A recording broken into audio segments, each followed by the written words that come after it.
South Park has always gone after everyone. Nobody's safe. Celebrities, religions, corporations, politicians. If you've been in the spotlight, Trey Parker and Matt Stone have probably roasted you into oblivion. But when Donald Trump entered the scene, South Park didn't just throw a few jokes his way, they went all in. They didn't even put Trump in the show directly. They did something more outrageous. They took Mr. Garrison, the already unhinged 4th grade teacher with a history of meltdowns, and turned him into a Trump stand-in. And that's where the chaos began. You have to remember how wild the Trump years were in real life. Every headline felt like an episode of South Park already. One day it was a new policy. The next day it was a scandal. The next it was a tweet that broke the internet. So when South Park mirrored all of that, it started feeling like reality and parody had blurred together. It wasn't just, ha, they're making fun of Trump. It was, wait, are they writing the news now? Or is the news copying South Park? That's what made the Trump episodes legendary and also super divisive. Some fans loved it. They thought South Park was at its fearless best, pushing every button and calling out the absurdity of politics in a way no other show could. Other fans hated it. They thought the Trump storyline dragged on too long, got repetitive, and basically turned South Park into the Trump show. Both sides have a point, but either way, you can't deny those episodes stand as some of the most memorable and controversial in South Park history. And today, we're breaking them all down.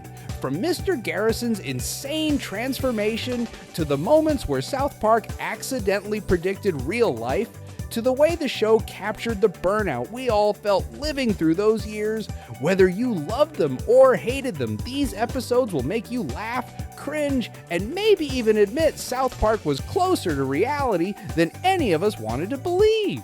So grab some cheesy poofs, because we're diving into the Trump saga South Park style. Mr. Garrison's evolution. Let's rewind a bit. Before Trump, Mr. Garrison was already one of South Park's wildest characters. He started as the kids' teacher, constantly screaming at them, leaning on his puppet, Mr. Hat, for emotional support, and bouncing from one identity crisis to the next. He's been closeted, openly gay, straight again, transgender, then back again. He's been a teacher, a writer, a political candidate, and even a woman for a while. If anyone in South Park was unstable enough to become Trump, it was him. When Trump's rise in real-world politics started to dominate every conversation, Trey Parker and Matt Stone did the most South Park thing possible. They funneled it all into Garrison. At first, it seemed like just a gag. He starts ranting about immigration and saying Trump-like things, but then he actually runs for president in the show. And here's the part nobody expected. They stuck with it. South Park doesn't usually drag a joke across multiple seasons, but with Garrison as Trump, they kept it going year after year to the point where he literally won the presidency in the show. The transformation was both hilarious and unsettling. Garrison slapped on orange face paint, wore Trump's signature red tie, and strutted around with that smug, overconfident energy. But underneath, he was still Mr. Garrison, meaning he wasn't just Trump, he was a mashup of Trump's arrogance and Garrison's personal insanity. And that combination, pure chaos. The brilliance of this move was that it gave the writers freedom. If they just made Trump a character, they'd be stuck doing impressions and obvious gags. By using Garrison, they could exaggerate everything. They could make him say outrageous things, commit insane acts, and still justify it. Because he wasn't just Trump, he was Garrison, who'd always been unhinged anyway. The kids' reactions to it all made it even better. Stan, Kyle, Cartman, and Kenny represented us. The viewers watching the world lose its mind. Sometimes they ignored it, sometimes they tried to fight it, but most of the time they were just like, what the hell's going on? That was all of us watching politics in real life. And here's the kicker. When Garrison actually won the presidency in the show, people thought it was just a gag. But then Trump won in real life too. Suddenly, South Park wasn't parody anymore. It was prophecy. Trey Parker and Matt Stone even admitted in interviews that they had to scrap scripts because the news was outpacing them. They'd write something outrageous, then real life would top it before the episode even aired. Looking back, Mr. Garrison's evolution into Trump wasn't just a joke, it was one of South Park's boldest creative risks. They took one of their oldest characters and turned him into a living commentary on politics, society, and the insanity of that era. South Park predicting reality. Here's where things get scary. South Park has always had a reputation for being fast. They can write, animate, and air an episode in under a week if they need to. That's why their satire feels so sharp. They're reacting almost in real time. But with Trump, it went beyond satire. It started feeling like the writers had a crystal ball. For example, Garrison ranting about building a wall and kicking out immigrants. At the time, it was funny because Trump was just starting to make headlines with that promise. But then in real life, it became an actual political movement. Suddenly, the joke wasn't a joke anymore. Another one, Garrison holding rallies that got violent and chaotic.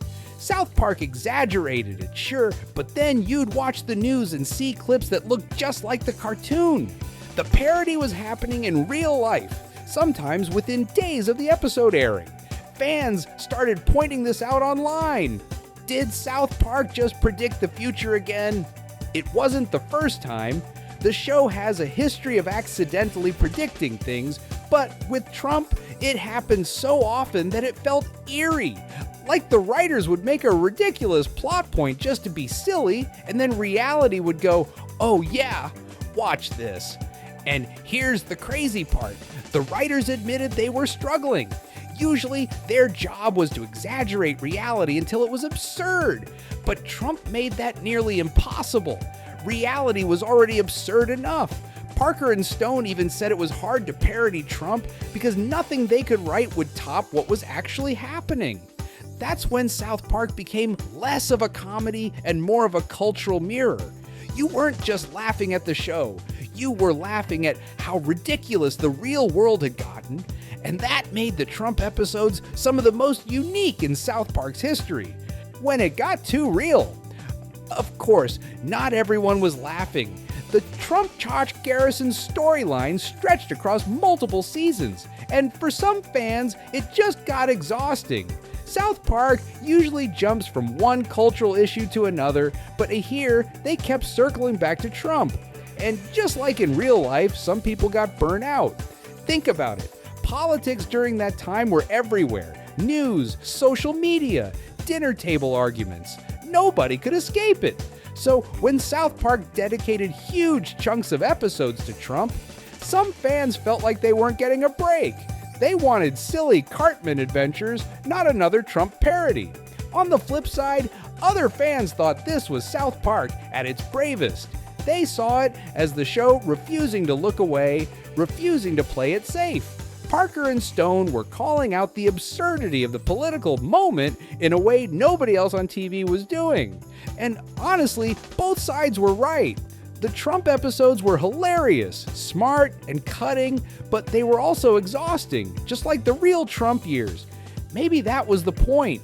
South Park wasn't just making us laugh, they were making us feel the chaos and fatigue of living through that time. South Park's style of satire. Here's why the Trump episodes matter so much. They show what makes South Park unique.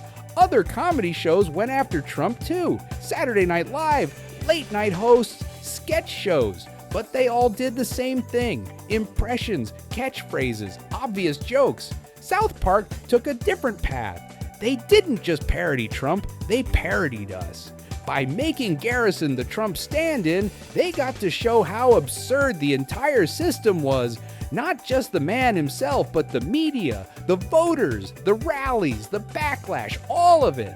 They made fun of both sides, pointing out how insane the whole situation had become.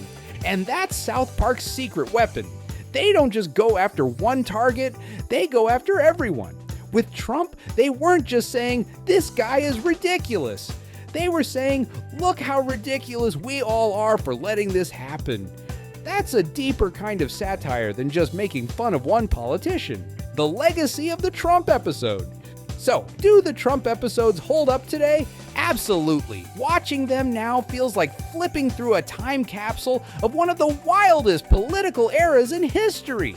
The jokes are still funny, but what really hits is how accurate the vibe is. The confusion, the anger, the absurdity, it's all there. Did South Park handle it better than other shows? Definitely. While other comedies got stuck repeating Trump impressions, South Park built an entire storyline that captured the mood of the time. It wasn't just parody, it was social commentary disguised as fart jokes. The legacy of these episodes is simple. They proved South Park could still shock us decades after it started. And they showed that sometimes comedy doesn't just make us laugh, it makes us face how insane reality really is. So yeah, South Park turned Mr. Garrison into Donald Trump, and the result was some of the funniest, most uncomfortable, and most unforgettable episodes in the show's history. Love them or hate them, those episodes prove why South Park still matters. It's not just about shock value or toilet humor. It's about holding up a mirror and making us laugh at how crazy our world has become, even when the joke cuts a little too close to home.